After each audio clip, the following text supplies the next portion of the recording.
like someone was behind the eyes watching you at all times, even if you're off the app and your phone's off. The kids are really sending us messages almost daily about Talking Angela.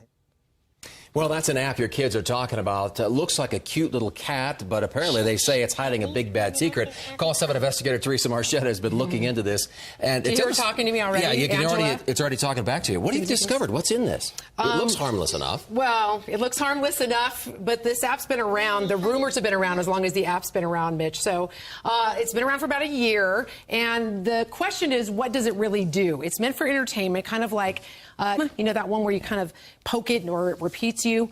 Well, this one does a whole lot more than just repeat you. She in the camera, and then it makes faces that you make, so it kind of copies you as well. And many parent views and videos that say this, calling for action, we found out it's just not true. There's not a creeper behind Angela's eyes. And the Arkansas has executed another inmate, prompting calls for investigations after the inmate convulsed while strapped to a gurney. 2 News reporter Kelly King has the details breaking overnight.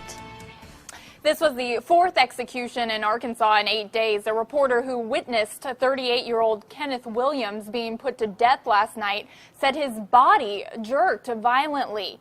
He was convicted of killing a former deputy warden after escaping from prison in 1999, where he was serving a life sentence for murdering a cheerleader. Williams' attorney calls the execution horrifying. Williams was pronounced dead shortly after 11. He was originally set to die hours earlier, but it was delayed when the U.S. Supreme Court reviewed last-minute documents filed on his behalf. The Supreme Court rejected the appeal, and the execution was carried out. He did a wrong. He was, by his jury of peers, gave him a death sentence. People have to be punished for things they've done. A spokesman for the governor said Williams had an involuntary muscular reaction. Williams is one of 8 inmates Arkansas wanted to put to death this month before its lethal injection drugs expire. Kelly King, 2 News Today, working for you. James Brett, I'm with Tampa Paranormal Investigators. If there's any problems or whatnot, just give a yell. We're out here at Rose Cemetery to conduct a paranormal investigation. Mr. Quarles, are you here with us this evening? There is paranormal activity going on out here. Don't be afraid. For the next little while, throw out all you know about ghosts and spirits. So are you here with us? And let these guys guide you. After all, this isn't just a let's get spooky around Halloween group. These are serious-minded investigators trying to, and oftentimes making contact with people who've passed. And we have caught some evidence of paranormal activity via EVP. That's really high. Electronic voice phenomena. Ever since he and a buddy first encountered unexplainable things that go bump in the night in an old abandoned building up north, spirits have led Jim to places like this for adventures like this. I do have a little bit of an adrenaline rush when I'm doing this. There's a grave of an old Confederate soldier. Quite honestly, it's looking for answers. I think it's something we all share in common, looking for that great question, what happens to us after we part this world. And on this night, he's far from alone. We'll go with one toward the front and then one down toward the bottom. Not only are we here to tag along in our efforts to learn, but so too are other paranormal pros like Bonnie here. What I've always been most drawn to is spirits and hauntings, and it has become my passion. This is the K2. Armed with the latest in spirit hunting hardware. This is the REM pod, infrared temperature gauge. The guys were ready for action. You'll see these lights move if there is anything interacting with it. Do you miss your family? While Bonnie and Sarah here tried a softer, dare I say, more feminine approach. I'm reaching out to any of the little children that have been seen playing around here. After hours of folks all around this historic Rose Cemetery in Tarpon Springs finding what might be considered something. Hey, if you want us to leave, we can make you go to 615. Believers? Not totally, but not as much of a skeptic either. Story you'll only see on Local 10 tonight. A family shocked by what happened at their loved one's funeral. And they have the video to prove it. Local 10 News reporter Todd Tongan is live with the exclusive. Todd. Lori and Calvin, this family tried so hard to make the service special to lay this young man to rest in a very dignified fashion. Unfortunately, it turned out not to be the case. Everybody's hurt and everybody's not at peace. The family of Thelford Rigby Jr. are upset over the botched burial of their loved one. Better known as Tommy, the 30-year-old had a severe weight problem and related health issues, so an oversized casket and gravesite was required. But when it came time to lay Tommy to rest, there was nothing but indignity. Somehow, they had the wrong measurements, and that's why the burial hole and the vault were too small. You know, mother's in pain, father's in pain. We're all in pain because we can't believe this is happening. Another painful insult was the hearse. Wright and Young couldn't use their hearses because they were too small, so they told the family they would get an all-black or white cargo van, something tasteful. But a van like this one is what showed up at the service. A U-Haul. A U-Haul with U-Haul logo on it and the price on it. When we went to Wright and Young, they didn't want to talk to us on camera, but later released a statement saying the staff of Wright and Young Funeral Home deeply regrets the transportation issue which occurred during the service of Mr. Rigby.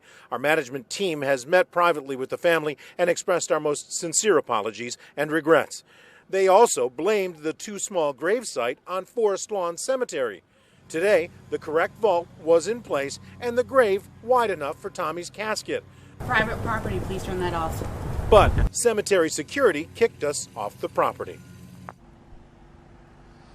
And Forest Lawn Memorial is fighting back against the allegation by the funeral home that it was their fault, saying in a statement the dimensions for the casket provided by the funeral home to Forest Lawn Memorial Gardens were not accurate and did not fit the standard size vault. Also, they're going to try and rebury Tommy tomorrow at 11 a.m. here. Unfortunately, family members that had come in from out of town will not be there when he's laid to rest. For now in Fort Lauderdale, Todd Tong, Local 10 News. Well, let's hope the second time around is better. Todd, thanks.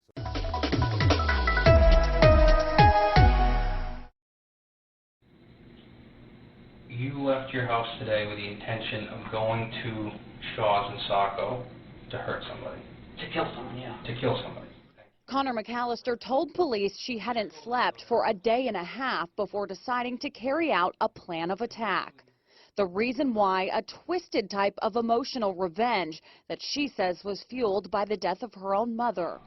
I'm just trying to understand how the benefit to you by hurting. So I wouldn't be the only one that lost everything. In the video, she remains unemotional as she tells police she had thought about her plan for a month. As she continues to answer every question she's asked, her assuredness begins to fade. I was hoping that it would work out some other way and I wouldn't have to do all that. But okay. I got scared and made a stupid move. Then this, hours into the interview, the detective reveals her victim, 59-year-old Wendy Boudreau, a mother and grandmother herself, has died. Okay. They took her to the hospital. She died. Okay. So, does that change anything for you? As far as how you felt about her, how you feel now? Yeah, I don't want to have done it. That regret spelled out in a handwritten letter McAllister wrote while in police custody. Dear family, my name is Connor, and I'd like you to know how sorry I am for what I did today. Please know she did nothing wrong and didn't deserve what I did today. At yesterday's sentencing, the judge called the crime just as barbaric as the things we see from terrorist groups. McAllister requested a life sentence, and that is exactly what she received. In the studio, I'm Katie Thompson, WMTW News 8. Good evening, I'm Alice Gaynor. And I'm Dick Brennan. Welcome to the News at 9. We begin with that breaking news, a horrifying crime in New Jersey. A 2-year-old boy shot and killed. Police say a man was also killed and another person wounded. And right now, the gunman is on the run. TV 1055's Tracy Carrasco is live on the scene in Orange with details for us. Tracy? Dick and Alice, the street here is open and there still are officers on the scene. Now, the shootings happened behind me at 234 Cleveland Street. As you said, 2 people dead, one of those a young child, sadly caught up in the violence here. Oh my God, they killed my son, oh my God. Indira Payano heard the frantic cries from her neighbors on Cleveland Street just after 3 this afternoon. Investigators now swarming the home where an innocent 2-year-old little boy and a man in his 20s were shot and killed. Other neighbors heard the gunshots and ran for safety. We heard 15 gunshots and everybody had to get down and run and I mean, look for cover because we didn't know where the shots were coming from. This man who didn't want to be identified tells us the shooting happened outside of the home. From Chopper 1055, you can see the porch and front yard now littered with evidence markers. And less than a mile away on Burnside Street, the charred remains of a burned car, possibly linked to the shootings. Right now, the Essex County Prosecutor's Office is working on a motive, but residents here say violence in the neighborhood is all too common. This is a very dangerous area. If you come here at night, I mean, you got to watch out. It's just crazy. Like, the violence, like, this doesn't have to go that far to kill a little kid. Residents here tell us those 2 victims are related. As for a suspect or suspects, police have not released a description of who they're looking for. We're live tonight from Orange, New Jersey. Tracy Carrasco, TV 1055.